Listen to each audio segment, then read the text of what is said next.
سورہ یاسین کے تعلق سے سوال ہے کہ اس کے تعلق سے معاشرے میں بہت زیادہ اس کے فضائل بیان کیے جاتے ہیں، اور کسی کی موت کا وقت قریب ہو تو اس کے نزدیک بھی پڑھا جائے، ایسا بھی کہتے ہیں کچھ لوگ، اور اس کے بہت سارے فضائل بیان کرتے ہیں، جبکہ کتاب و سنت سے اس کے کیا فضائل ہمیں ملتے ہیں، اس کے تعلق سے وضاحت کریں۔ بھائی نے سوال کیا کہ سورۃ الیاسین کے تعلق سے بہت سارے فضائل لوگ بیان کرتے ہیں، تو کچھ فضائل جو ثابت ہے بتائیے۔ ایسا لوگ بولتے ہیں کوئی شخص مرے تو اس پہ پڑھنا، یا خبر پہ بھی جا کر لوگ پڑھتے ہیں، قبرستان میں پڑھتے ہیں، اس کا کیا مسئلہ ہے؟ تو دیکھیے، سورہ یاسین کے تعلق سے ایک فضیلت جو بیان کی جاتی ہے کہ یہ قرآن کا دل ہے، یہ ثابت نہیں ہے اندر کی، یہ واضح کر دوں۔ سورہ یاسین قرآن کا دل ہے بول کر جو روایتیں آتی ہیں وہ صحیح درجے کی نہیں ہے کوئی بھی ادھر، تو لہٰذا یہ فضیلت تو سورت کی نہیں ہے۔ رہا موتا کے وقت اس کو پڑھنا، یا قبر پر پڑھنا، یا دفناتے وقت پڑھنا، یا اس کے بعد خبر پر جب بھی گئے پڑھنا، اس کی کیا حقیقت ہے؟ تو یاد رکھیے، ایک روایت اس طرح سے ابو داؤد کی ملتی ہے جو حسن درجے تک پہنچتی ہے، جس میں یہ الفاظ ہے کہ اپنے موتا کے لیے سورہ یاسین پڑھو۔ تو یہاں علماء اس کی شرح کرتے ہیں اور یہ بیان کرتے ہیں کہ جب کوئی آدمی مر رہا ہو تو اس کے نزدیک سورہ یاسین پڑھنا، نہ کہ مرنے کے بعد۔ لیکن موتا کیوں کہا؟ موتا اس لیے کہا کہ اس کی جان اب نکل رہی ہے، مطلب اب وہ سکرات کی حالت میں ہے، ٹھیک ہے، اب وہ مرنے ہی والا ہے۔ تو جو مرنے والا ہے وہ موتا ہی ہے، اب بچتا نہیں۔ کوئی آدمی سکرات میں چلے جائے یا فرشتوں کو دیکھ لے تو اب بچتا نہیں، لیکن تلقین کے لیے کہ وہ اللہ کو یاد کرے، ذکر کرے، تلقین کے لیے تاکہ وہ قرآن کو پڑھے، سورہ یاسین پڑھنا چاہیے تاکہ وہ کرے، تو یہ معنی میں ہے۔ تو وہ جو ہے کہ اپنے موتا پہ جو ہے سورہ یاسین پڑھو، اس کا معنی ہے جو مر رہا ہو یا مرنے میں تکلیف ہو رہی ہو یا سکرات کا یا نظر کی حالت لمبی جا رہی ہو تو اس کے پاس پڑھنا چاہیے معنی ہے۔ لیکن اس کا ہرگز معنی یہ نہیں ہے کہ مرنے کے بعد دفناتے وقت یا قبر پہ دفنانے کے بعد یا جب بھی قبر پہ جایا جائے سورہ یاسین پڑھے، چونکہ حدیث میں نہ بولے موت، تو موت سے مراد یہاں جو مر رہا ہو، جانکنی میں ہو، سکرات ہو، تکلیف ہو موت کی، تو تب ایسے شخص کے بازو تاکہ وہ یاد کرے، سنے، دہرائے، پڑھے، اللہ کا ذکر کان میں جائے، اس کے لیے آپ سورۃ الیاسین وہاں پڑھ سکتے ہیں، ٹھیک ہے۔ تو بہرحال یہ تو اس کی ایک فضیلت میں کہوں گا، یہ ایک بات ثابت ہے اس کے تعلق سے، لیکن باقی دیگر بہت سارے فضائل کہ اس کو جمعہ کے دن اتنے بار پڑھے تو یہ فضیلت، آدھی رات کو پڑھے تو اتنی فضیلت، 11 بار پڑھے، 21 بار، 40 بار، 40 دن، 21 دن، پتہ نہیں کیا کیا لوگوں نے مان لیے، یہ ثابت نہیں ہے۔ ہاں، جو مر رہا ہے اس کے بعد آپ پڑھ سکتے ہیں، اور اسی طرح قرآن کی تلاوت میں تو یہ آتا ہی رہیں گا بہرحال، تو آپ تب پڑھ سکتے ہیں۔ اور اس سورہ یاسین میں بڑے اچھے واقعے یاد رکھیے، اور سورہ یاسین کے اندر اللہ رب العزت فرماتا ہے کہ اس سورت کے ذریعے اپنے اطراف کے لوگوں کو جو زندہ ہے محمد صلی اللہ علیہ وسلم ڈراؤ، کہ سورت کے ذریعے، سورہ یاسین کے ذریعے اپنے اطراف زندہ لوگوں کو ڈراؤ۔ لیکن کتنی عجیب بات ہے نا، اسی سورت کو لے کے لوگ اکثر اپنے مردوں کو ڈراتے ہیں۔ کیا کہا کہ اس سورت کے ذریعے، چونکہ تمہارے سے پہلے یہاں نبی نہیں آئے، اس قوم کے اندر ایک لمبا عرصہ گزر گیا، ان کے اندر کوئی ڈرانے والا نہیں ہے، تو اس سورت کے ذریعے اپنے اطراف کے زندوں کو ڈراؤ۔ اور ہم اس سورت کے ذریعے اپنے مردوں کو ڈراتے ہیں، خبروں میں پڑھتے ہیں، کبھی اس کا معنی، اس کا مفہوم نہیں جانتے کہ سورۃ الیاسین جس کے بارے میں پتہ نہیں کتنے فضائل لوگوں نے بنا لیے جو کہ ہے بھی نہیں، کم از کم مانتے ہو اتنے ہیں تو کم سے پڑھ کے تو دیکھو کیا کہتی ہے وہ سورت، کیا پیغام، کیا میسج، کیا سندیش لی ہوئی یہ سورت۔ بہرحال تو قرآن سے بڑا ہمارا عجیب حال ہے، بس فضائل کی حد تک موجود ہے، کبھی زندگیوں میں بیمار ہو جائے تو گھول کے کھانے پینے لٹکانے کے لیے موجود ہے، لڑائی ہو جائے تو قسم کھانے کے لیے لاؤ، بیچ میں ہاتھ رکھتا قرآن پر قسم کھاتا، اس کے لیے موجود ہے۔ لیکن میرے بھائیوں، جو اس کا اصل فائدہ تھا وہ تھا کہ اس قرآن کی ہم ایمان لانے کے بعد تلاوت کریں، یہ کیا کہنا چاہتا ہے، چونکہ ہماری زبان عربی نہیں، اس کو سمجھیں، اس کے پیغام کو سمجھ کر دوسروں تک پہنچائے، زندگی میں اپنے عمل میں لائے اور دوسروں تک پہنچائے، اس کے حقوق ہے، کچھ رائٹس ہیں۔ تو بہرحال یہ تو ہم نے چھوڑ دیا، اور باقی سارا تو سورۃ الیاسین دل ہے، یہ ثابت نہیں ہے۔ سورۃ الیاسین کو میت کے قریب پڑھنے کے تعلق سے آتا ہے کہ یہ موت کی تکلیف سے راحت، یا اس کو تلقین میں، قرآن تلقین میں آئیں گا بہرحال، تو آپ ایسا انشاءاللہ۔ نماز پڑھتا ہے عشاء کی، تو کچھ لوگوں نے ان سے کہا کہ اگر وتر نہ ہو تو عشاء کا ثواب نہیں ملے گا، عشاء نہیں ہوتی۔ دیکھیے، وتر ایک الگ نماز ہے، ٹھیک ہے، فرض نماز جو عشاء کی وہ فرض ہے، وہ 4 پڑھ لے تو ادا ہو گئی، کنڈیشن نہیں ہے کہ اس کے آگے پیچھے کچھ ہوں گا تو ہی ہوں گے، آگے پیچھے کرنا باعث اجر و ثواب ہے، لیکن کنڈیشن نہیں، صاحب ہوتی نہیں، جو لوگ بول رہے غلط، ٹھیک ہے۔ کچھ لوگ اس لیے نہیں ہوتی بولتے کہ بولے اسی بہانے لوگ کیا کریں گے، پڑھ لیں گے 3 رکعت، لیکن یار یہ بہانے سے پورا دن کب تک چلائیں گے ہم، ریالٹیز بھی تو معلوم ہے۔ کچھ لوگوں کو میں نے دیکھا مسجد میں، خیر آج تو لوگ سمجھدار ہوگا، لیکن میں نے ایسے لوگوں کو دیکھا نماز ہوتی دیکھتے تھے لوگ کہاں سے جا رہے، جہاں سے جا رہے وہاں جا کے رکعت باندھ کے کھڑے ہو جاتے، اور کیا نیت سے معلوم، آپ جتنے لوگ رک کے نماز پڑھیں گے میرے کو اس کا ثواب ملے گا، آپ کو ثواب نہیں، میں کہہ رہا ہوں آپ کو ثواب نہیں، آپ کو گناہ ملے گا اس کا، چونکہ اس میں مسافر ہو سکتا ہے، چونکہ اس میں مجبور ہو سکتا ہے، کیوں تو اس میں بیمار ہو سکتا ہے، کیوں تو اس میں ایسے سروسز والے لوگ ہو سکتے ہیں جن کو جلدی پہنچنا ہے، اس میں ایسے لوگ ہو سکتے ہیں جو ڈاکٹرز وغیرہ جو اپنا کام چھوڑ کے پیشنٹ بٹھا کے آئیں گے، اب فرض کا ہی وقت تھا، اب یہ جناب سمجھ رہے میرے راستہ روکنے سے بڑا اجر مل رہا ہے، یہ بھی اسی طرح راستہ روکنا ہے جیسے عام راستوں کے اندر روڑا ڈالنا ہے، مسجد کے راستے میں روڑا ڈالنا ہے، اس کا اجر تو نہیں ملے گا۔ چلو اب لوگوں نے اللہ نے سمجھ دی کہ اب کم از کم مسجدوں میں جانے کا ٹریک تو بن رہا ہے، نہیں تو ایک سسٹم تھا، ٹریک بھی نہیں تھا پہلے تو، مطلب اب آپ کو پورا چیس کھیلتے ہوئے جانا پڑتا تھا، چیک میٹ پیچھے ہٹو، ادھر جاؤ ادھر سترا رکھو، ادھر کرو، کرتے کرتے نکلنے تک وہ 4 رکعت کی ٹائم ہو جاتا تھا اس کو بیچارے کو۔ ٹھیک کرنا چاہیے مسجدوں میں سسٹم یہ ہونا چاہیے کہ دونوں طرف یا کم از کم ایک طرف ایسا کرنا چاہیے کہ پورا خالی ہو ٹریک، وہاں نماز کی جگہ ہی نہ ہونا چاہیے، مطلب کچھ بچھاوا ہی نہیں ہونا چاہیے، یا پھر کوئی ایسی چیز جس پہ لوگ پیدل پیر رکھتے ہو تاکہ لوگ نکل کے جائے، اور کم از کم ہر 3 کے صف کے بعد ایک سترے کی صف ہونا ہی چاہیے، تاکہ ہر 3 کے بعد سترے کی صف ہونے سے یہ 3 جتنا چاہے اندر جو کرنا ہے کر لے۔ اب پہلے ایک آدمی آئے سب سے پہلی نماز کے لیے سب سے پہلے، اور اس کو بیٹھنا ہے سب سے آخر تک، کی تو مسجد بھر جائیں گے 25 صف پیچھے تک، تو یہ ہونا چاہیے۔ ٹھیک، تو لہٰذا تو وہ انہوں نے سسٹم بنا دیا کہ بھائی یہ پڑھ لیں گے بہانے سے، ایسا نہیں، 4 ہو گئی پڑھتا ہے بہت اچھا۔ اب کیا وتر کو چھوڑنے کا یا موقعہ نماز چھوڑنے کا گناہ ہے؟ تو اس معاملے میں جو علماء کے اقوال ہے اس میں سے ایک صحیح قول جو امام احمد بن حنبل رحمہ اللہ کا ہے، وہ قول یہ کہ ہمیشہ ترک کرنے والا واجبات اور موقعہ کو گناہ گار ہوگا، ہمیشہ ترک کرنے والا، لیکن کبھی پڑھتا ہے کبھی چھوڑنے والا انشاءاللہ نہیں ہوگا، چونکہ یہ فرض نہیں ہے۔ دوسرا جامع ترمذی کی روایت کے اندر اس کے فوائد بھی ملتے ہیں کہ جو شخص فرض نماز پڑھتا ہے اللہ رب العزت روز قیامت نماز کا حساب سب سے پہلے کریں گا، نماز کا حساب ہونے کے بعد اللہ نہ کرے اس کی فرض کم ہو جائے تو اللہ کہیں گا فرشتوں جاؤ دیکھو کوئی اس کی نفل ہے کیا، اور یاد ہے کہ فرض کے علاوہ تمام نمازیں نفل میں ہی آتی ہیں۔ نمازوں کی 2 قسمیں، صدقے کی 2 قسمیں، زکات مطلب وہی 2 قسمیں، صدقہ فرض، صدقہ نفل، فرض صدقہ زکات، نفل صدقہ، اس لیے زکات فرض ہے، زکات نفل لکھا ہوا تھا کبھی عربی کے اندر۔ نمازوں کی بھی 2 قسمیں، فرض نماز اور نفل نماز، حج کی بھی 2 قسمیں، فرض حج اور نفل حج، سب کی 2 ہی قسمیں، فرض روزہ اور نفل روزہ۔ ٹھیک ہے، جو نفل روزہ اللہ کے رسول ہمیشہ رکھتے ہیں اور نفل موقعہ کہلاتا ہے، جو نفل کبھی رکھتے کبھی رکھتے اس کو سنت کہتے ہیں، لیکن نفل کی ہے، تو لہٰذا نفل لاؤ، اگر نفل ہوں گی تو بھر لی جائیں گے، ظاہر سی بات اس میں وتر بھی ہوں گی، دوسری نمازیں بھی ہوں گی، تو پڑھنا چاہیے زیادہ سے زیادہ، ہمیشہ چھوڑنے والا گناہ گار ہوگا، کبھی کبھار تو پڑھنے کی کوشش کرنا چاہیے، لیکن کیا چھوڑ دینے سے نماز نہیں ہوگی؟ نہیں، نماز انشاءاللہ ہو جائیں گے، ایک الگ ہی مسئلہ۔ آئے سوال کیا جیسے کہ بس ٹرین میں ٹریول کرے، نماز کے وقت ہو جائے تو نماز کہاں پڑھنا؟ تو پہلے دیکھیے بس اور ٹرین میں یا کہیں بھی آپ ٹریول کرنے جائیں تو میری چند باتوں کو یاد رکھیں۔ پہلے آپ گھر سے نکلیں گے تو وضو کریں گے، اور وضو کرنے کے بعد آپ ساکس پہن لیں گے، جس کے بعد آپ کو پیر دھونا نہیں ہے، کب تک؟ سفر کے اندر 3 دن تک، اور شہر میں تو 1 دن تک۔ ایک آپ کا فائدہ ہوگا کہ آپ کو اپنا پیر دھونا ہے، نہ اس کے لیے کچھ محنت کرنا ہے، ساکس اتارو، شوز اتارو، پیر کو اٹھاؤ، اندر ڈالو، واش بیسن میں کرنا ہے، صرف اس کا مسح کرنا ہے۔ مسح کیسا ہے کہ سیدھے ہاتھ کے لیے سیدھے ہاتھ میں تھوڑا زیادہ بھگا کے لیا، اور جوتا اتار کے پھر ساکس کو اوپر سے ہاتھ کر دیا، اور الٹے ہاتھ سے الٹے ہاتھ کر لیا اور ہاتھ پھیر دیا، یہ انشاءاللہ آپ کے لیے کافی ہو جائے گا۔ تو یہ مسح ہو، تو ایک فائدہ ہو گیا آپ۔ سیکنڈ، اگر آپ نکل رہے ہیں اور کسی نماز کا ٹائم ہو جائے، جیسے مثال کے طور پہ اب میں یہاں سے ایئرپورٹ جا رہا ہوں یا ریلوے اسٹیشن جا رہا ہوں، اور یہاں سے میں ایک لمبے سفر پہ 800 1000 کلومیٹر 200 400 500 کلومیٹر ٹریول کر رہا ہوں، یا بس اسٹیشن جا رہا ہوں، بس اسٹینڈ جا رہا ہوں، اب یہاں سے میں نکل رہا ہوں اور ظہر کا ٹائم آلریڈی ہو چکا ہے، تو کوشش کروں میں ظہر پڑھ لوں اور ظہر کے ساتھ ساتھ میں اثر کو ملا لوں، تاکہ میرا یہ مسئلہ تو یہاں حل ہو جاتا، اور ظہر کے ساتھ جو میں اثر پڑھوں گا اس کو خسر نہیں کروں گا، کیونکہ میں شہر کے اندر ہی ہوں اپنے، تو میں دونوں کو جمع کروں گا لیکن خسر نہیں، 4 رکعت ظہر اور 4 رکعت اثر پڑھوں گا، تو یہ مسئلہ تو ختم ہو گیا آپ کا۔ ابھی نکل رہا ہے ایسا نہیں، آپ جب نکلے تو فجر کے بعد نکلے آپ، تو اب ظاہر سے ظہر بھی نہیں ہے، تو آپ وضو کر کے چلے گئے آپ۔ اب جب آپ وہاں پہنچ گئے تو اب آپ کیا کریں؟ اگر آپ کو لگتا ہے سہولت ہے تو ظہر کے ٹائم میں آپ کیا کریں؟ ظہر اثر پڑھ لے آرام سے اول وقت میں، وضو میں آپ کو پیر نہیں دھونا ہے، آپ نے خالی وہ کیا، یہ ایئرپورٹ بھی ہو سکتا ہے، بس اسٹینڈ پہ بھی، ریلوے کہیں بھی آسانی ہے، یہاں تک پانی وغیرہ آج کل ساری چیزیں الحمدللہ بہت اچھی ہے، ٹرانسپورٹ بہت اچھا ہے، راستے بڑے اچھے ہو گئے، اور سہولتیں بھی کافی ساری چیزیں، اب تو ٹرینوں میں پہلے مگے بھی نہیں ملتے تھے، اب تو ٹرینوں میں صابن بھی مل رہی ہے آپ کو، سوپ بھی ہے معلوم آپ کو، آپ پانی وغیرہ پہ لکوڈ سوپ وغیرہ تک ہے، مطلب ابھی اسٹینڈرڈ بڑھ رہا ہے چیزوں کا، تو آپ آرام سے کر سکتے۔ آپ کو لگے نہیں بہت مشکل ہے، ایک ہی بار وضو کا موقع ملے گا، زیادہ ٹائم نہیں ہے، تو پھر کیا کریں آپ؟ معلوم آپ کو تاخیر کریں نماز کے اندر، اور عصر کے آخر وقت سے اتنا پہلے آپ وضو کر کے نماز کا ٹائم نکالے کہ 2 رکعت کر کے دونوں آپ پڑھ سکتے ہیں۔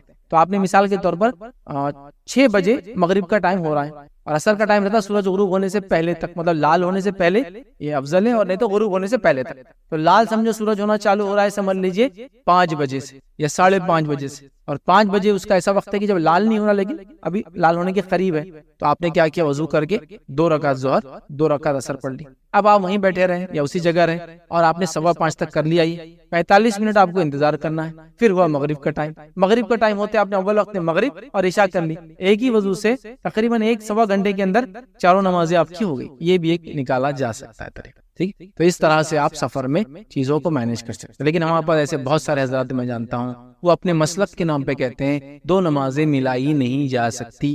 قرآن کا حوالہ دیں گے، فلاں کریں گے. ارے میرے بھائی، قرآن کس نے سمجھا سب سے اچھا؟ نبی اکرم صلی اللہ علیہ وسلم. ان کی زندگی دیکھنا پڑیں گے نا کہ قرآن نے اگر کہا کہ نماز کا ہم نے ایک مقرر وقت رکھا ہے تو اس کا کیا معنی ہے، کس سینس میں ہے، کچھ سمجھنے کو ہم لوگ تیار نہیں. بس وہ ایک بالکل زبردستی ہے. اور پھر چکر میں کیا کرتے معلوم آپ کو، ٹرینوں کو بیچ میں بند کر کے کھڑے نمازیں پڑھ رہے ہیں. خاموخواہ ٹرینوں سے اتر کے نماز پڑھتے ہو، ٹرین چھوٹی تو پھر نماز توڑ کے بھاگ رہے ہیں. ویڈیوز تو ہر جگہ آپ کو موجود ہے. خاموخواہ کے فلائٹوں میں کھڑے ہو جا رہے ہیں نماز کے لیے. سمجھنے کی ضرورت ہے بھائی میرے، کب کیا کیسے کیوں کریں گے. اور آپ دیکھیے ٹریولنگ اتنی کامن چونکہ اتنی زیادہ لوگ کر رہے ہیں، یہ سہولتیں نہیں دینے سے کیا ہو رہا ہے، آپ لوگوں کو مشکل میں ڈال دیں. اور کئی لوگ نماز سے اس لیے چھوڑ دیتے ہیں یا جان دو اپنے مسلک میں یہ نہیں چل چھوڑ. اب زور کے ٹائم میں زور کا وضو کرنا، اتنے ریل میں جا کے جس میں رش ہے، پھر عصر کے ٹائم پہ عصر کا وضو کرنا، پھر مغرب کے ٹائم پہ مغرب کا کرنا، پھر خسر بھی نہیں کرتے معلوم، نہ جمع کرتے نہ خسر کرتے ہیں. خواہ پورا بیڑا اٹھائے ہوئے کہ پوری سختی اپنے اوپر لاگو کریں گے ہم لوگ. نبی اکرم صلی اللہ علیہ وسلم نے جمع بھی کیا، خسر بھی کیا، بلا وجہ کے 2 نمازوں کو مکمل جمع بھی کیا. خسر نہیں کیا لیکن جمع کیا. کبھی بارش کی وجہ سے، بغیر بارش کے بھی آپ نے کیا تاکہ امت کو مشقت نہ ہو. لیکن ہمارا معاملہ ہے کہ جب تک سختی نہ ہونا تو وہ لگتا ہے دین نہیں. ایسا اگر بول دین آسان ہے تو یہاں دین بہت مشکل ہے. کیسا مشکل ہے؟ کیلا کھانے کا طریقہ بتاؤ، تربوز کیسا کاٹیں گے بتاؤ، بہت مشکل ہے. میرا عقل بول رہی جو اتنی آسانی سے تربوز کٹ سکتا، پھٹ سکتا یا ٹوٹ سکتا یا پھوڑا جا سکتا، کر لو، کھا لو. کوئی طریقہ ہی نہیں اس کا. اس معاملے میں کوئی گائیڈنس نہیں.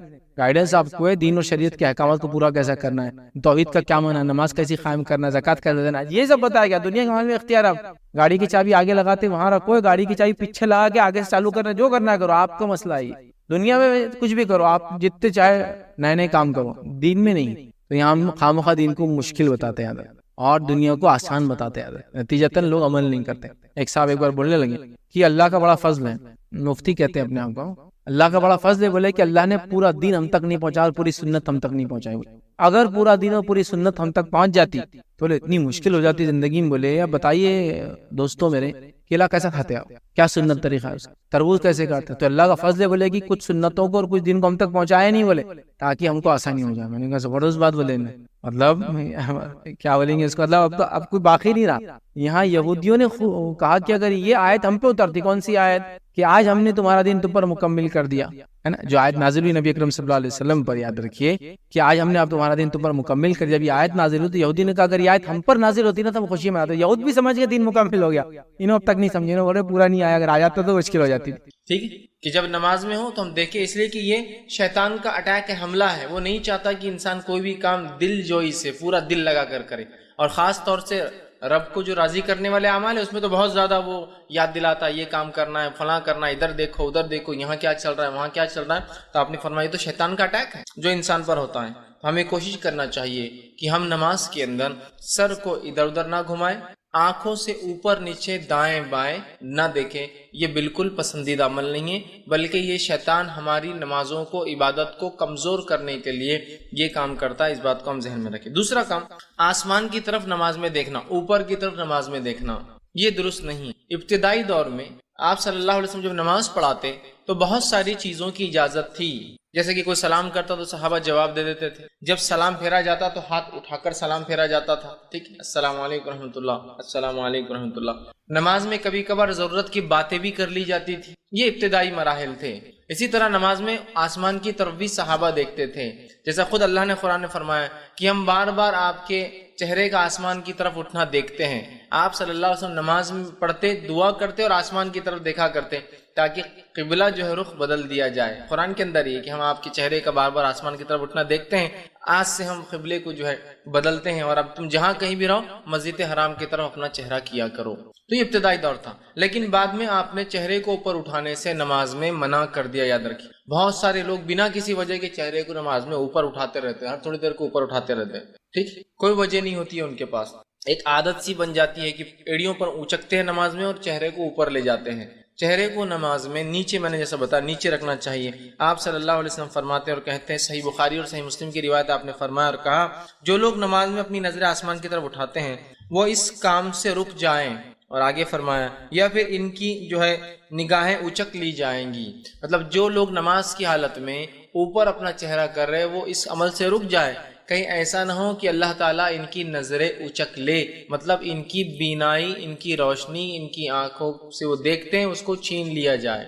تو نماز کی حالت میں اوپر دیکھنا اور چیزوں کو دیکھنا یاد رکھیے یہ منع ہے، اور خاص طور سے اوپر کے تعلق سے نبی اکرم صلی اللہ علیہ وسلم منع کیا کہ نماز میں اوپر کی طرف نہ دیکھو، کہیں تمہاری نگاہیں اللہ رب العزت اس عمل کی وجہ سے چھین نہ لے، مطلب یہ غلط عمل ہے، اس سے اپنے آپ کو ہم کو روکنا چاہیے، یاد رکھیں۔ اسی طرح جو ہے نماز کی حالت میں جو ہے پہلوؤں پر ہاتھ رکھنا، پہلوؤں پر ہاتھ رکھنے سے مراد جو ہے نماز کے، جیسے کہ آپ نے ایک روایت میں فرمایا کہ کوئی نماز کی حالت میں کوکھ پر ہاتھ نہ رکھے، ایک میں ہے کہ پہلوؤں پر ہاتھ نہ رکھے، مطلب اس طرح سے نہ کھڑا ہو، ٹھیک۔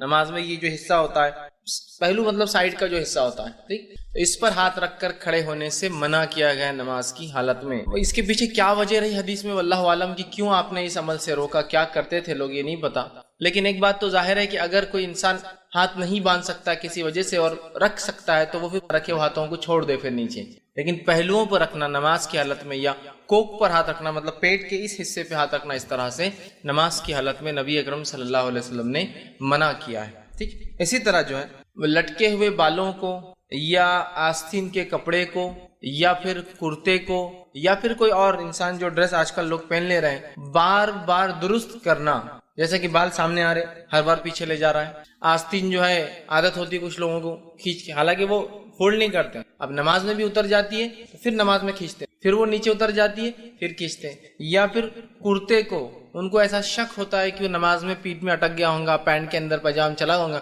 ہر بار جب کھڑے ہوتے ہیں تو کرتے کو پیچھے سے کھینچ کر سیدھا کرتے ہیں، ٹھیک ہے۔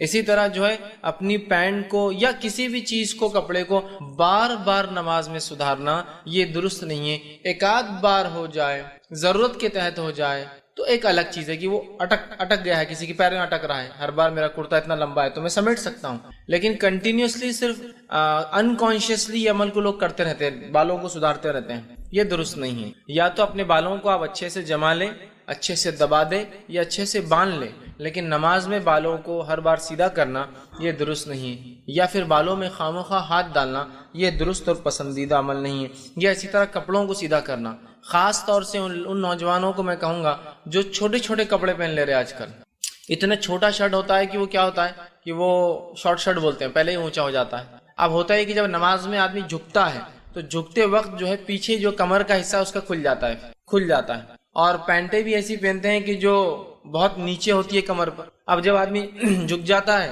تو امکانات ہوتے ہیں، بلکہ ہو جاتا ہے کہ اس کی کمر دکھتی ہے، تو پھر کمر چھپانے کو رکوع میں جاتے وقت اس کو کھینچتے، رکوع سے اٹھتے وقت اس کو کھینچتے، رکوع میں جاتے وقت پھر اس کو سیدھا کرتے، سجدے سے اٹھتے وقت پھر اس کو کبھی کبھار تو 2 انگلیاں ڈال کے اندر کھوستے رہتے، ہر رکوع میں ہر سجدے میں انگلی ڈال کے کھوستے رہتے کہ وہ کیوں تو نکل جا رہا ہے اور کمر نظر آ جاتی ہے۔ اور یاد رکھیے کئی بار میں نے دیکھا ہوں کہ واضح طور سے عورت اور سطر چھپانے کا حصہ بھی ان کا کھل جاتا ہے رکوع، واضح طور سے اتنے نیچے پینٹ اور اتنا اونچا شرٹ ہوتا ہے کہ جب وہ رکوع کرتے ہیں یا سجدے کرتے ہیں تو واضح طور سے کمر دکھ جاتی ہے ادھر کی، اور نماز کی حالت میں سطر دکھنے سے، سطر کھل جانے سے نماز ٹوٹ جاتی ہے، وضو نہیں ٹوٹتا ہے لیکن نماز ٹوٹ جاتی ہے۔ تو اپنی نماز کی خیر منائیں اور ایسے کپڑے نہ پہنے جو کپڑے آپ کی نماز کو یا ہماری نماز کو برباد اور خراب کرتے ہیں، یاد رکھیں۔ کیوں ایسے لباس پہنے جس کی وجہ سے نماز ہی نہ ہو سکے، ٹھیک ہے، لیکن میں ہرگز نہیں کہہ رہا ہوں کہ نماز چھوڑ دے، لیکن نماز پڑھتے رہیں اور نماز کو صحیح انداز سے پڑھتے ہیں۔ تو لہٰذا شارٹ شرٹ نماز میں پہن رہے ہیں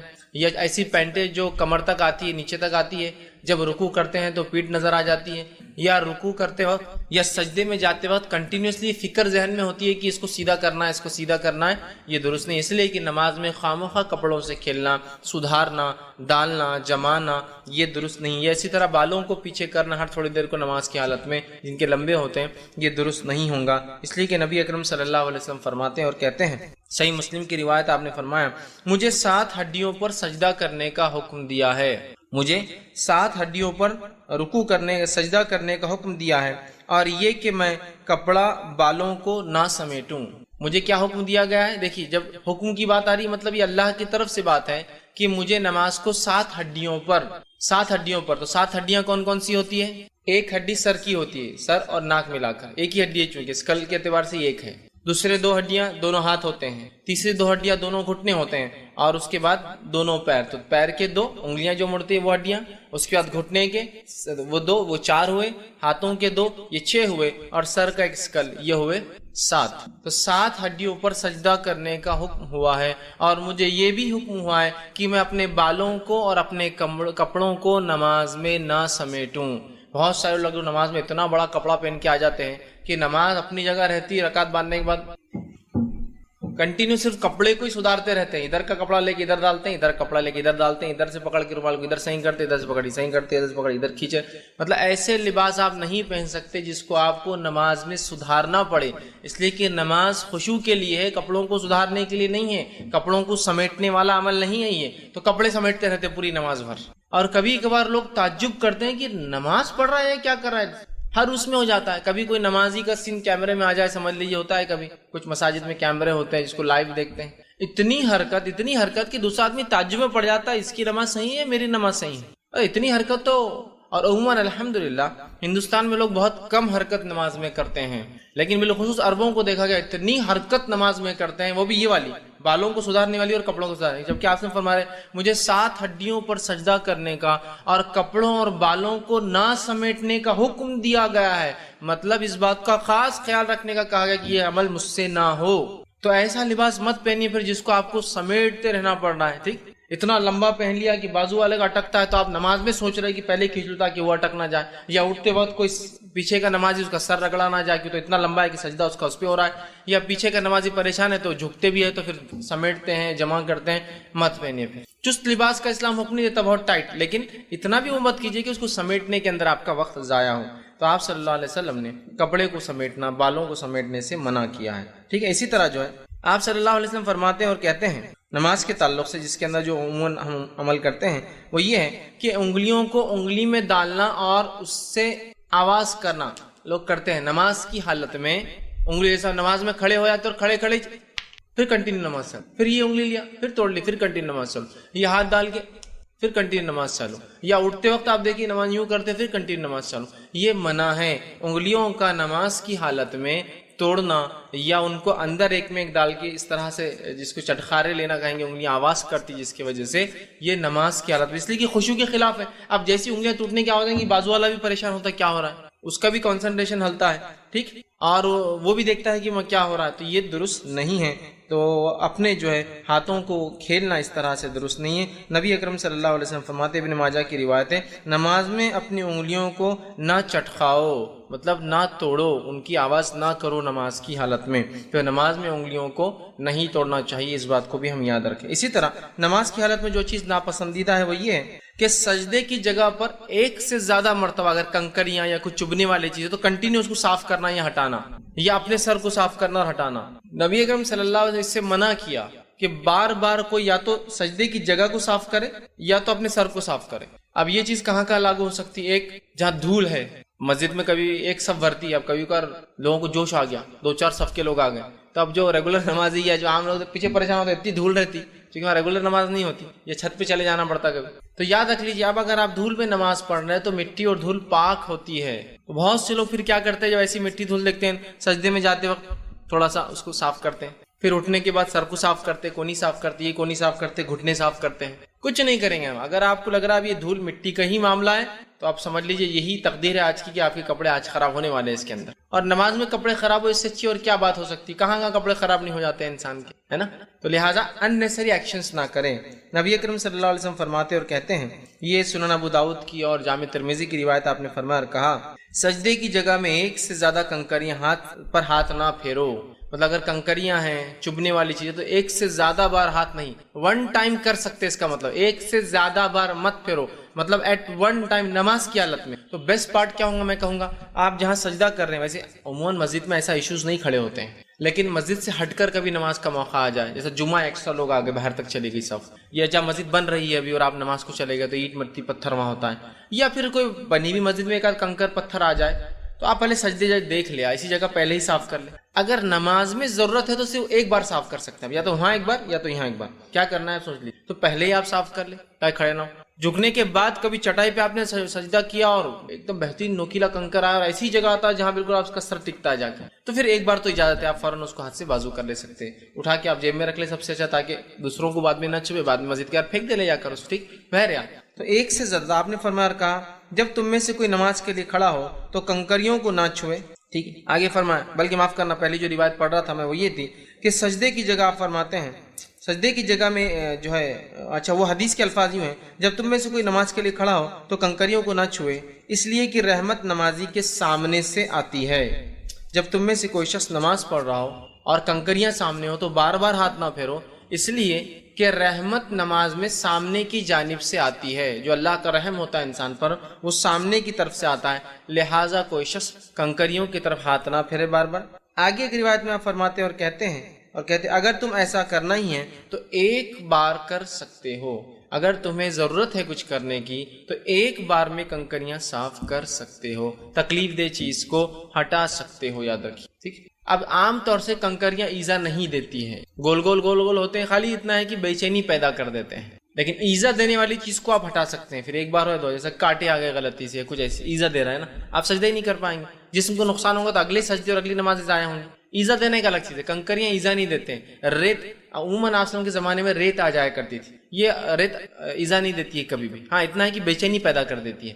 دھول مٹی ایزا نہیں دیتی ہے، کوئی اس سے تکلیف نہیں ہوتی، لیکن ایک بے چینی پیدا کرتی ہے، تو اس بے چینی کو آپ کو اپنے سے دور رکھنا ہے، تو نماز میں درست نہیں۔ بہت سارے لوگ نماز میں ہر سجدے میں کنکر صاف کرتے ہیں، ہر سجدے میں سر صاف کرتے ہیں، ہر سجدے میں دھول لگ جانے کا اندیشہ ہے، تو بہت سے لوگ تو میں سجدے سے اٹھتے وقت ہاتھ بھی صاف کرتے ہوئے دیکھا، سجدے میں جانے سے کبھی دھول لگنے کا امکان ہے تو ہاتھ بھی صاف کرتے ہیں، اٹھتے گھٹنے کو بھی ایک بار ایسا ہاتھ سے صاف کرتے ہوئے، ہاتھ کو صاف کرتے پھر کھڑے ہوتے ہیں، بالکل درست نہیں ہوں گا۔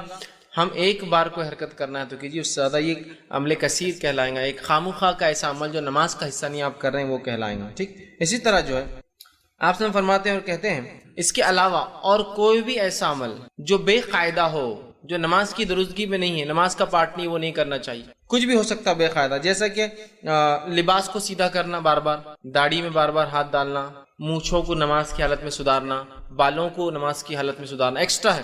کپڑے کو چھوٹا پہن کے آگے تو ہر بار نماز میں کھوستے رہنا، یا ان نکلنے کا ڈر ہے تو ہر بار کھڑے ہو گئے، کچھ لوگ وہ کرتے ہیں، یا کچھ لوگ تو پورا نماز سے اٹھنے کے بعد پورا ادھر کا پاجامہ اوپر، ادھر کے پینٹ ادھر سے کھینچتے اور پھر ہر بار نماز کے لیے کھڑے ہوتے ہیں، ٹھیک۔ تو یہ درست نہیں ہو کوئی بھی عمل، یا پھر نماز میں خامخواہ آوازیں نکالنا۔ بہت سارے لوگ نماز کے اندر جو ہے ڈکارے لیتے ہیں، حالانکہ وہ ڈکار فطری نہیں ہوتی ہے، فطری آ جائے تو اجازت ہے، غیر فطری ڈکارے لیتے ہیں، غیر فطری ڈکارے کیا تو اور اتنی دیر تک چلتی ہے، اور وہ ڈکار سمجھ میں آتی ہے کہ لی جاتی ہے، جو ہوتا ہے نا ایکسٹرا، نماز میں ڈکار نہیں، یا نماز میں اچکتے ہیں ایڑیوں پہ، ہر تھوڑی دیر ایڑیوں پہ جاتے اور آتے ہیں، ٹھیک، جیسا کہ کوئی ایکسرسائز چل رہی ہے اس کے اندر، یا پتہ نہیں کوئی نماز کا عمل ہے کہ اس طرح سے کیا جائے۔ یہ تمام کام اور بھی جو نماز کو کمزور کرتا ہے، نماز کے عمل میں ڈسٹربنس پیدا کرتا ہے، جو نماز کا پارٹ نہیں ہے، پارٹ کو نہیں کہہ رہے تو آپ بولیں گے ہاں دیکھو آپ لوگ نماز میں انگلی کو حرکت دیتے ہیں نا، ہم کو ڈسٹرب ہوتا، یہ نماز کا پارٹ ہے، نہیں آپ لوگ رفع دین کرتے ہیں نا، اس سے ڈسٹربنس ہوتا ہے، یہ نماز کا پارٹ ہے۔ جو نماز سے ہٹ کر اعمال ہے ان کو نہیں کرنا چاہیے، اس لیے کہ اس سے آدمی ڈسٹرب ہوتا ہے، فطری عمل سے آدمی ڈسٹرب ہوتا ہے، غیر فطری عمل سے آدمی ڈر بھی جاتا ہے اور ڈسٹرب بھی ہوتا ہے، ٹھیک ہے۔ تو یہ کام نماز میں نہیں کرنا چاہیے۔ اب وہ کام جو نماز کی حالت میں کرنا منع ہے یا جس سے نماز خراب ہو سکتی، وہ بھی انشاءاللہ دیکھیں گے، کچھ اور باقی چیز۔ اسی طرح نماز میں سکون اختیار کرنا چاہیے، تو ایسا کوئی بھی کام جیسے بال جما رہے، ڈکار لے رہے، یہ سب کیا ہوتا ہے؟ سکون کے خلاف ہے۔ صحیح مسلم کی روایت ہے، آپ صلی اللہ علیہ وسلم فرماتے ہیں، کہتے ہیں نماز میں سکون اختیار کرو، آپ فرماتے ہیں اسکنوا فی الصلاۃ، نماز میں اے لوگوں سکون اختیار کرو۔ تو ہمیں چاہیے کہ ہم نماز میں سکون اختیار کریں، خامخواہ نہ لیں۔ اسی طرح جس چیز سے نماز کے اندر پسندیدہ نہیں ہے، نہیں کرنا چاہیے، ان میں یہ چیز بھی ہے کہ رکوع یا سجدے میں قرآن کی قرأت کرنا، یہ درست نہیں ہے، یا قرآن کو پڑھنا درست نہیں ہے۔ بہت سے لوگ سوال کرتے ہیں کیا سجدے میں قرآن پڑھ سکتے ہیں یا رکوع میں قرآن پڑھ سکتے ہیں؟ تو آپ صلی اللہ علیہ وسلم منع کیا، اور آپ نے فرمایا، کہ صحیح مسلم کی روایت ہے، مجھے رکوع اور سجدے میں تلاوت قرآن سے، قرآن کی قرأت سے منع کیا گیا ہے۔ تو رکوع اور سجدے میں نماز میں قرآن آپ نہیں پڑھ سکتے۔ اسی سے کچھ علماء لکھتے ہیں کہ نماز کی مطلب سجدے اور رکوع میں نماز میں قرآنی دعائیں بھی نہیں پڑھنا، دعا کر سکتے آپ، وہ دعائیں جو آپ سے ثابت ہے وہ کیجیے، یا پھر اپنی زبان مطلب عربی کے اندر جو دعائیں آپ کو یاد ہے وہ کر سکتے ہیں، لیکن نماز میں جو ہے قرآنی دعائیں نہیں کر سکتے، مطلب رکوع اور سجدے میں، اس کے علاوہ آپ کیجئے، پھر قیام میں کر سکتے، منع نہیں ہے، بہت سارے آپ سے خود ثابت ہے، لیکن ان میں رکنا چاہیے۔ تو لوگ سوال کرتے ہیں تو یہ بھی پسندیدہ نہیں۔ اسی طرح جب انسان کو رفع حاجت، پیشاب یا پیخانے کی ضرورت ہو، اس حالت میں نماز پڑھنا درست نہیں ہے بلکہ منع ہے۔ بہت سارے لوگ کیا کرتے ہیں، ارے اب وضو کرنا بہت جان پہ آ رہا، جو وضو ہے اس کو کنٹینیو کر لیتے ہیں، حالانکہ پیشاب بہت زور سے آ رہا ہے، لیکن اب وضو بھی ٹوٹ جائیں گا، پھر نماز، مجبوریاں الگ چیز ہے کہ ایک ہی رکعت باقی ہے اور اس کے بعد جماعت نہیں ہے تو جماعت کا ثواب جا رہا ہے، ایک الگ چیز ہے۔ تو آدمی کبھی کنٹرول میں ہوگا، لیکن عمومی حالت میں یہ پسندیدہ عمل کبھی کبھار ہو جائے تو ٹھیک ہے، ہمیشہ پسندیدہ نہیں ہے۔ آپ صلی اللہ علیہ وسلم، اور اسی طرح جب انسان کو کھانے کی ضرورت ہو اور بھوک لگی ہو تب بھی نماز پڑھنے سے منع کیا گیا ہے، ٹھیک، اس لیے کہ جب انسان پیشاب اور پیخانے کی ضرورت محسوس کرے گا تو کیا اللہ کی عبادت میں اس کا کوئی دھیان رہے گا، بتائیے آپ؟ اور اسی طرح اگر بھوکا ہو تو کیا انسان کنسنٹریٹ کر سکتا اپنی نماز میں؟ ٹھیک، نہیں کر سکتا۔ تو اسی لیے اللہ کے رسول نے فطری چیزوں کو، اسلام نے فطری چیزوں کو اول درجہ دیا ہے، کہا کہ پہلے کر لو، اور آپ صلی اللہ علیہ وسلم فرماتے ہیں اور فرمایا اور کہا، اور دیکھیے الحدیث کے الفاظ اس طرح سے، یہ سنن ابو داؤد کی روایت ہے، کھانے کی موجودگی اور پیخانے یا پیشاب کی حاجت میں نماز جائز نہیں ہے۔ لا صلاۃ، آپ نے لفظ استعمال کیا، نماز نہیں ہے جب انسان کو کھانے کی ضرورت محسوس ہو اور پیشاب یا پیخانہ جانا ہو تو تب وہ نماز نہیں پڑھے گا۔ تو اب اگر لوگ سوال کرتے کیا کھانا ہے، بھوکے ہیں ہم، نماز پہلے پڑھ لیں، تو کھانا پہلے کھا لیجیے، ضرورت سے فارغ ہونا ہے تو پہلے ہو جائیے، پھر نماز کے لیے کھڑے ہو، یہ زیادہ بہتر ہے۔ اسی طرح جو ہے تشہد میں ایڑیوں پر بیٹھنے سے آپ نے منع کیا۔ ایڑی مطلب کیا ہے؟ پیر کو اس طرح سے موڑ دینا اور پیر کی جو اوپر کی ہڈی، ایڑی جس کو کہتے ہیں، پچھلا حصہ پیر کا، وہ اوپر آ جاتا ہے اور دونوں ایڑیوں پر کمر رکھتے ہیں، یہ عمل درست نہیں ہے۔ ایڑی پر بہت سے لوگ بیٹھتے ہیں، دونوں ایڑیوں کو، مطلب دونوں پیروں کو موڑتے ہیں، ایڑی اوپر آ جاتی ہے اور اس پر کمر اپنی رکھتے ہیں، ایسا بیٹھنے سے منع کیا گیا ہے، یاد رکھیے۔ اس بات کا ہم خاص طور سے دھیان دیں۔ آپ صلی اللہ علیہ وسلم فرماتے ہیں، صحیح مسلم کی روایت میں فرمایا، رسول اکرم صلی اللہ علیہ وسلم فرماتے ہیں، شیطان کی طرح مت بیٹھو، مطلب ایڑیوں پر مت بیٹھو۔ آپ نے ایک شخص کو دیکھا وہ ایڑی پر بیٹھا تھا، آپ نے کہا شیطان کی طرح مت بیٹھو۔ میں عائشہ فرماتی ہے وہ ایڑی کی بل بیٹھا تھا، اس کا مطلب ایڑی پر مت بیٹھو، مت بیٹھو۔ اور سجدے کی حالت میں اپنے ہاتھ کو جانوروں کے جیسا، درندوں کے جیسا، یہ ایک روایت میں الفاظ ہے کتے کے جیسا نہ رکھو، مطلب سجدہ جب کرتے وقت پورا ہاتھ نیچے نہ رکھو بلکہ صرف ہتھیلی نیچے اور ہاتھ اوپر اٹھنا چاہیے۔ یہ حکم مرد کے لیے بھی اور یہ حکم عورت کے لیے بھی ہے۔ بہت ساری عورتیں جب سجدہ کرتی ہے تو بالکل وہ درندوں کی طرح، جانور کی یا کتے کی طرح، کہ دو پورا ہاتھ اور پوری کونی زمین پر لگی ہوتی، نہیں، کونی زمین سے اٹھنا چاہیے نماز کی حالت میں۔ نبی اکرم صلی اللہ علیہ وسلم کو دیکھا گیا، آپ نماز میں سجدے کی حالت میں جب ہاتھ ٹیکتے تو کونیاں اتنی اٹھ جاتی کہ آپ صلی اللہ علیہ وسلم کا کپڑا اگر لباس چھوٹا ہوتا تو بغل کی سفیدی نظر آیا کرتی، بغل کی سفیدی پیچھے دیکھنے والے کو نظر آ جاتی، اس لیے کہ صحابہ کے بعد بہت کم کپڑا میسر ہوتا تھا اور بہت سی بار روایت میں آتا تھا ایک چادر لیتے تھے وہ لوگ، چادر کو بیچ میں سے سوراخ کر کے سر سے ڈال لیتے تھے اور بازو سے باندھ لیتے تھے، سمجھے آپ؟ تو جس کی وجہ سے یہ حصہ کھلا رہتا ہے، اس میں یہ سب پیک نہیں ہو پاتا ہے کبھی، اور جب آدمی نماز پڑھے گا سجدہ یوں کرے گا تو یہ کھل جائے گا تو اندر بغل دکھ جاتا ہے، سمجھ رہے آپ؟ تو آپ کے بغل کی سفیدی نظر آ جاتی، تو لہٰذا آپ نے ایڑیوں پر بیٹھنے سے قاعدے میں منع کیا ہے، ٹھیک ہے؟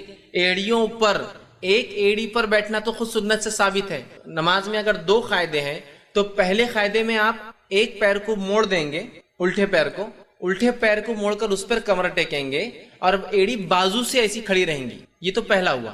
دوسرے قاعدے میں کیا کرنا ہے آپ کو؟ اگر نماز میں دو قاعدے ہیں تو آپ الٹے پیر کی مانڈی پر بیٹھیں گے اور الٹے پیر کو سیدھے پیر کے نیچے سے باہر نکالیں گے، تورک کہتے ہیں اس کو عربی میں، کہ الٹا پیر ایسا رکھا ہوا ہے آپ کا، معاف کرنا، سیدھا پیر اور الٹا پیر کہ مانڈی پر آپ بیٹھے ہیں لیپ پر، اور وہ پیر ٹیڑھا ہو کر ایسا باہر، جیسا عورتیں ہمارے پاس کرتی ہیں عام طور سے، مرد نہیں پڑتے ویسے، تورک کرتی ہے عورتیں، دیکھیے ان کے قاعدوں میں وہ سنت ہے آپ کی، تو بہرحال وہ کرنا چاہیے۔ تو ایڑی پر بیٹھنا نماز میں درست نہیں ہے، پہلے اس میں بھی ایڑی باہر رہیں گی اور دوسرے اس میں پیر اس کے نیچے سے نکالا جائے گا، یاد رکھیں، ٹھیک ہے؟ تو بہرحال ایڑی پر بیٹھنے سے آپ نے منع کیا ہے نماز کی حالت میں، تو بہت سے لوگ ایڑی بیٹھتے ہیں، وہ احتیاط کریں. اور درندوں کے جیسے اپنے سجدے میں ہاتھ رکھنے سے بھی آپ نے منع کیا ہوتا ہے. جانوروں کے جیسا ہاتھوں کو پورا رکھنا منع ہے، اور یہ دونوں کے لیے منع ہے. حدیث میں کہیں نہیں ہے کہ یہ عورتوں کے لیے درست ہے، مردوں کے لیے منع ہے. آپ نے کہا حدیث کے الفاظ اس طرح سے صحیح مسلم کی روایت، شیطان کی طرح نہ بیٹھو، منع فرمایا. اور کہا کہ اس کے بھی روکا کرتے کہ انسان سجدے میں درندوں کے جیسا بیٹھے. اور تقریباً درندے یا جانور جس کو لیں گے، جو جیسا کہ بھیڑیا ہے، کتا ہے، شیر ہے، یہ درندے جو کھاتے ہیں دوسروں کو، یہ سب ایسا بیٹھتے ہیں، ہاتھ نیچے رکھتے ہیں. تو کہا درندوں کے ایسا نہیں، ہاتھ اٹھانا چاہیے. ٹھیک ہے، اس بات کا یاد رکھیں. اب وہ کام جو نماز کو باطل کر دیتے ہیں، خراب کر دیتے ہیں، بیکار کر دیتے ہیں، کمزور کر دیتے ہیں، مقصد کو ختم کر دیتے ہیں اس کی، وہ کام بھی، یہ تو ناپسندیدہ کام تھے، نہیں کرنا چاہیے نماز میں یہ سب. اب وہ کام جو اس طرح کرتے ہیں، جن کے بارے میں کثرت سے لوگ سوال کرتے ہیں، غلط فہمیاں ہوتی ہیں اور لوگ دھڑلے سے اس پہ عمل کر رہے ہیں، وہ کام آپ کے سامنے رکھتا ہوں. نماز کا کوئی رکن چھوٹ جائے، ٹھیک ہے، بشرط یہ کہ فوراً یاد آ جائے یا نماز میں یاد آ جائے، ٹھیک ہے، اس سے نماز باطل. نماز کا کوئی رکن نماز کی حالت میں آپ بھول جائے، نماز میں یاد آ گیا، ایک رکعت شاید بھول گئے، شک ہو رہا کہ فلاں کیا، تو آپ نے سجدے سہو کر لیا، یا پھر واقع میں چھوٹا حقیقت میں اور آپ نے سجدے سہو کر لیا، یا پھر چھوٹ گیا، جیسا کہ آپ نے 3 رکعت پڑھ کے سلام پھیر دیا، کوئی پیچھے سے آیا کہ بھائی صاحب وہ 3 رکعت ہی ہوئی، تو آپ پھر گئے اور رکعت باندھ کے پھر کھڑے ہو گئے. ٹھیک ہے، سمجھے آپ؟ تو یہ تو ٹھیک ہے، اس لیے کہ یہاں سجدے سہو ہو جائیں گا. لیکن اس سے ہٹ کر کوئی اگر آپ نے سمجھ لیجیے مثال کے طور پر وہ بھول ہی گئے، سجدے سہو بھی نہیں، اور کسی نے کہا کہ آپ نے تو 3 رکعت پڑھی اور بہت دیر ہو گئی، سمجھ لیجیے آپ چلے گئے، بات چیت چل رہی ہے، زیادہ دیر ہونے کے بعد آپ کو تو نماز باطل ہے، آپ کو نماز کو پھر سے دہرانا پڑے گا، وہ نماز نہیں ہوئی آپ کی. ٹھیک، تو نماز میں کوئی ایسا رکن جو چھوٹ جائے یا بہت لمبا عرصہ گزر جائے پڑھ کے، تو نماز اس سے باطل ہو جاتی ہے، آپ کو نماز دہرانا ہے. ہاں، نماز میں یاد آ جائے یا شک ہو تو سجدے سہو اس کو انشاءاللہ کفایت کر جاتا ہے، لیکن بعد میں وہ کرنا پڑے گا. اس لیے کہ آپ صلی اللہ علیہ وسلم نے ایک شخص کو دیکھا جو بغیر اطمینان کے نماز پڑھ رہا تھا، اس کی نماز میں کوئی کمی نہیں تھی، نہ وہ 4 کے بدلے 3 یا 2 کے بدلے 1 بھی نہیں پڑھ رہا تھا، یا رکوع سجدے چھوڑ بھی نہیں رہا تھا، صرف بے اطمینانی کی وجہ سے آپ نے کیا فرمایا معلوم؟ اس کو حدیث کے الفاظ صحیح مسلم کی روایت ہے، آپ نے فرمایا ارجع فصلی فانک لم تصلی، جا واپس نماز پڑھ، تو نے نماز نہیں پڑھی. حدیث میں آتا ہے ایک شخص آیا، رکعت باندھی اور اس کے بعد نماز پڑھی اور آ کے آپ کو سلام کیا، آپ نے کہا وعلیکم السلام، تیری نماز نہیں ہوئی. وہ پھر گیا، پھر کھڑا ہوا 2 رکعت پڑھی، پھر آیا کہا السلام علیکم، آپ نے کہا تیری نماز نہیں ہوئی. وہ پھر گیا، پھر 2 رکعت پڑھ کے آیا، پھر کہا السلام علیکم، آپ نے کہا وعلیکم السلام، تیری نماز نہیں ہوئی. اس نے کہا اللہ کے رسول، اس سے اچھی نماز میں نہیں پڑھ سکتا. پھر آپ نے کہا جب تو نماز کے لیے کھڑا ہو تو تکبیر کہے، ہاتھ باندھ، فاتحۃ الکتاب، قرآن سورہ فاتحہ پڑھ، اور جو قرآن آسان ہو اسے پڑھ. اس کے بعد اللہ اکبر کہہ کے رکوع میں جا، اتنے دیر رکوع کر کے تیری ریڑھ کی ہڈی سکون اختیار کر لے. پھر کھڑا ہو سمیع اللہ لمن حمیدہ، اتنے دیر کھڑا ہو کہ تیری ریڑھ کی ہڈی سکون اختیار کر لے، اس کے من کے سب جگہ پر آ جائے. اس کے بعد پھر تو سجدہ کر، اتنی دیر سجدہ کر کے ریڑھ کی ہڈی سکون میں آ جائے. پھر سجدے سے اٹھ، اتنی دیر بیٹھ کے ریڑھ کی ہڈی پھر سکون میں آ جائے. پھر دوسرا سجدہ کر، اتنی دیر کر کے ریڑھ کی ہڈی سکون میں آ جائے. پھر سجدے سے سیدھے نہ اٹھ بلکہ بیٹھ، اور پھر اس کے بعد کھڑا ہو اور پھر قرآن پڑھ، اور ایسے ہی ساری نماز مکمل کر. مطلب وہ جلدی پڑھ رہا تھا، جس کے وجہ سے جو سٹاپنگ ٹائم ہے، جو رکنے کا وقت ہے، جس میں سکون ریڑھ کی ہڈی اختیار کرے، وہ نہیں مل رہا تھا. تو آپ نے کہا کہ واپس جا، تیری نماز نہیں ہوئی، دوہرا اسے. 3 بار پڑھایا آپ نے اس کو نماز. اسی لیے میں نے کہا رکن چھوٹ جائے. یہاں تو صرف سستی کر رہا ہے، کاہلی سے پڑھ رہا ہے، درست نہیں پڑھ رہا ہے، جو ویٹنگ ٹائم ہونا چاہیے وہ نہیں کر رہا تھا. آپ اس کو کہا کہ نہیں ہوا، جا پھر سے نماز پڑھتی ہے، نماز نہیں، جا پھر سے نماز پڑھتی ہے، نماز نہیں، جا پھر سے نماز پڑھتی ہے، نماز نہیں. تو بہت احتیاط کرنا چاہیے. ہمارے پاس دیکھا گیا بہت عدم اطمینان، مطلب اطمینان کے خلاف ہماری نمازیں ہوتی ہیں، اور ایسی نمازیں ہوتی ہیں کہ الحمدللہ 1.5 منٹ میں 2 رکعت، سپیڈ دیکھیے آپ نماز کی، 1.5 منٹ میں 2 رکعت، 4 منٹ میں امام صاحب 4 رکعت. جبکہ جب آدمی جماعت کے ساتھ ہوتا ہے تو اس کو سکون اختیار کرنا پڑتا ہے، اس لیے کہ بوڑھے، جوان، بچے اور عورتیں سب مکس ہے صفوں کے اندر، مطلب الگ الگ قسم کے لوگ ہیں، اور ہر کسی کے حرکات اور سکنات اتنے سپیڈ سے نہیں ہو پاتے ہیں. لیکن پھر بھی الحمدللہ ہمارے پاس 4 منٹ میں 4 رکعت ہو جاتی ہے. حالانکہ پہلے 2 میں ضمی سورہ بھی رہتا ہے 4 منٹ میں. اور ایک جگہ تو میں نے انتہا دیکھی، مسجد میں داخل ہوا، الیکٹرانک گھڑی چالو ہے، بڑے بڑے ڈیجٹس میں آ رہا ہے، 1:31 اور 30 سے 35 سیکنڈ، اور پہلے 2 رکعت کے بعد کا قاعدہ چالو ہے. مطلب 1 منٹ اور 35 سیکنڈ میں دوسری رکعت کا، مطلب دوسری رکعت کا جو قاعدہ ہے نا، امام صاحب قاعدے میں بیٹھے، شاید جلدی، اب الیکٹرانک گھڑی میں تو جلدی کھڑے ہی نہیں ہوتا کوئی، کہ تو ایگزیکٹلی 29 1 29 30 تو سب بیٹھے ہوئے، ابھی آدھا منٹ ہے، 31 32 31 32 33، وہ آتا 50 55 56 57 58، جب سب 0 ہوتا تو وہاں سب کھڑے ہوتے ہیں مقتدی، اب رکعت باندھے ہوں گے تو 1 منٹ 35 سیکنڈ کے اندر قاعدہ چل رہا ہے. یہ تو پہلی 2 رکعتیں لمبی ہوتی چونکہ زمین سورہ ہے، بعد کی 2 کی اسپیڈ کیا ہوں گی اندازہ لگائیے. تو میں جب مسجد میں کھڑا تھا، اب صف تک جانے تک تیسری ہو گئی ان کی، قاعدے سے اٹھ چکے، تیسری بھی کر لی. 3 منٹ میں اس دن نماز ہوئی ماشاءاللہ 4 رکعت. کیا کہیں گے آپ نے اس شخص کو دیکھا. اب اطمینان آنا کس کو کہتے ہیں کہ رکوع میں آپ گئے، ریڑھ کھیٹی سیدھی ہو جائے، سبحان ربی العظیم سبحان ربی العظیم سبحان ربی، جب آپ اتنے آسانی سے آہستہ پڑھیں گے تو یہ سکون میں آئے. سمیع اللہ لمن حمدہ ربنا ولک، یا پھر ربنا ولک الحمد کثیرا طیبا مبارکا، آگے ریڑھ کھیٹی سے اللہ. پھر آپ اب حال تو یہ کہ اللہ اکبر اللہ اکبر اللہ اکبر اللہ اکبر، یہ کیا تھا معلوم ہم کو؟ 2 سجدے تھے، اتنی اسپیڈ سے اللہ اکبر اللہ اکبر اللہ اکبر اللہ، اتنے جلدی آواز آتی، کھڑے ہو گئے سجدے تھے یہ. جبکہ آپ نے منع کیا کہ ایسے سجدے نہ کرو جیسے کوے ٹھونگ مار رہا ہے. کوا دے کتنی جلدی کوئی چیز کھاتا ہے زمین پر، چڑیا ٹھونگ مار رہی ہے، کوے کی ٹھونگ کی طرح مت مارو سجدے ایسا کھٹ کھٹ کھٹ کھٹ.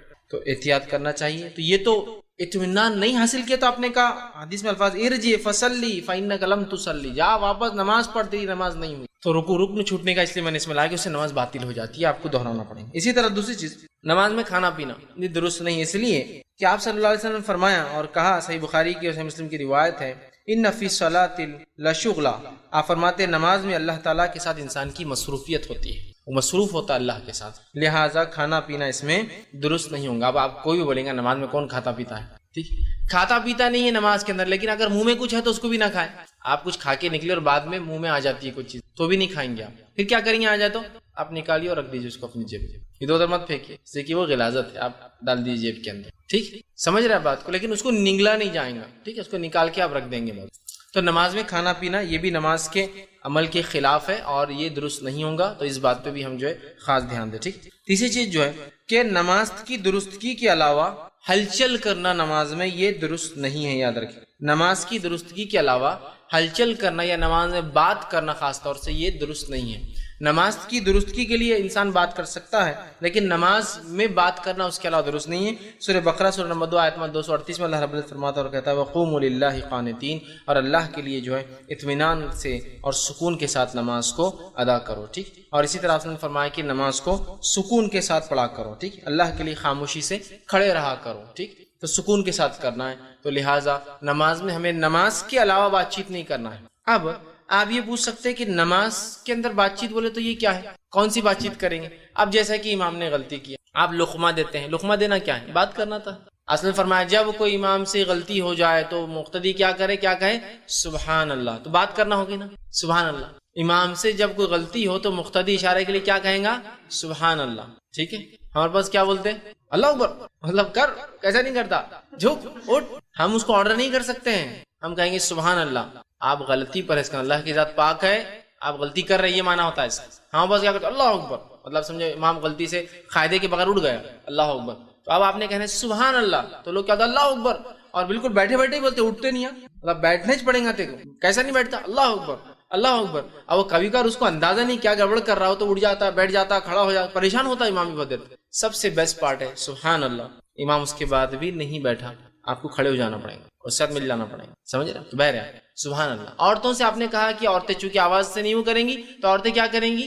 تالی کی آواز کریں گی، اور اس کا طریقہ ایسا نہیں ہے، اس کا طریقہ ایسا ہے. مطلب یہ ہاتھ سے اس کے اوپر والے پشت پر مارا جائے گا. یہ چونکہ بہت بڑی تالی ہوں گی تو پشت پر مارا جائے گا، تو اس سے امام سمجھ جائیں گا کہ وہ غلطی پر ہے. لیکن اب عورتیں تو پیچھے ہے تو پھر اب سوال ہی نہیں کہ ان کی آواز آئیں گی، وہ کر لے. لیکن اگر وہ کر سکتی ہے، جیسا کہ امام مرد ہے اور عورتیں پیچھے صف میں کھڑی ہے، سمجھ لیجیے. حضرت کعب رضی اللہ عنہ رمضان میں پڑھایا کرتے تھے عورتوں، تب تو پوری عورتیں ہیں تو سبحان اللہ نہیں کہیں گی، آواز کریں گی، امام سمجھ جائیں گے ارے مجھ سے کچھ غلطی ہو رہی ہے، ٹھیک. تو بہرحال یہ جائز بات ہوئی نا. اسی طرح جو ہے ایک مرتبہ کا واقعہ ہے، صحیح بخاری صحیح مسلم کی روایت ہے.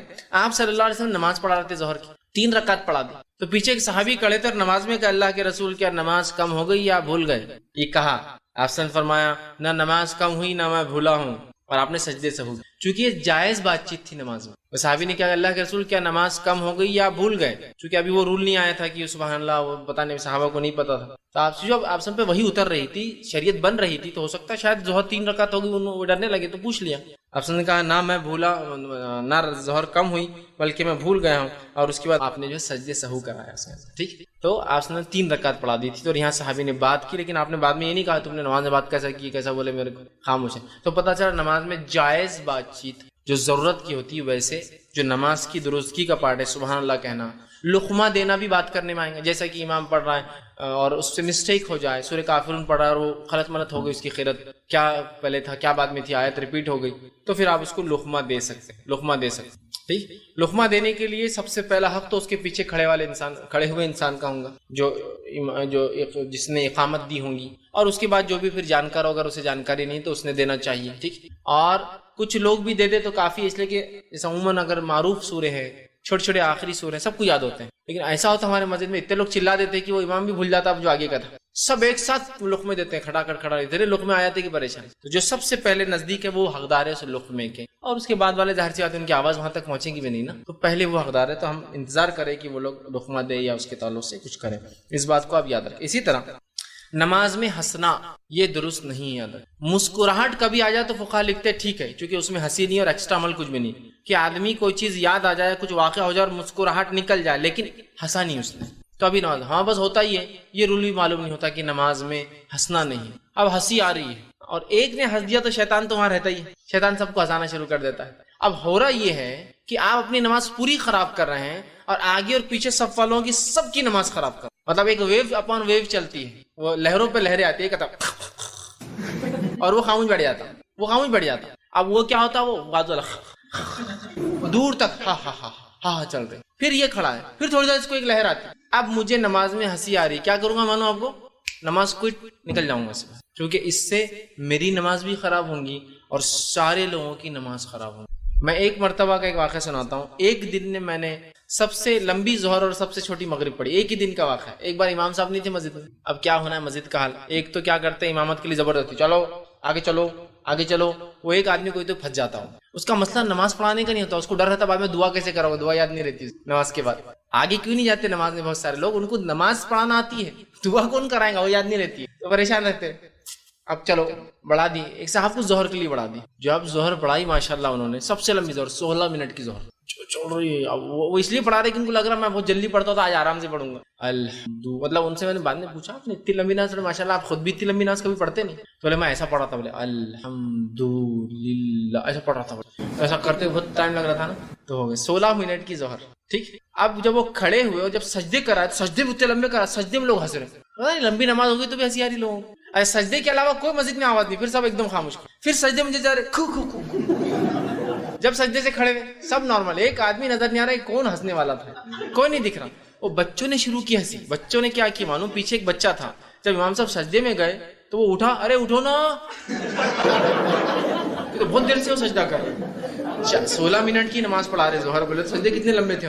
اس نے بول کے خاموش ہو گیا، اٹھو نا بول کے، اور شروع ہوئی پھر ہنسی. تو کوئی بھی رکعت میں کوئی نہیں ہنس رہا، ایسی رکعت چل رہی کہ ایک آدمی ہنس رہا.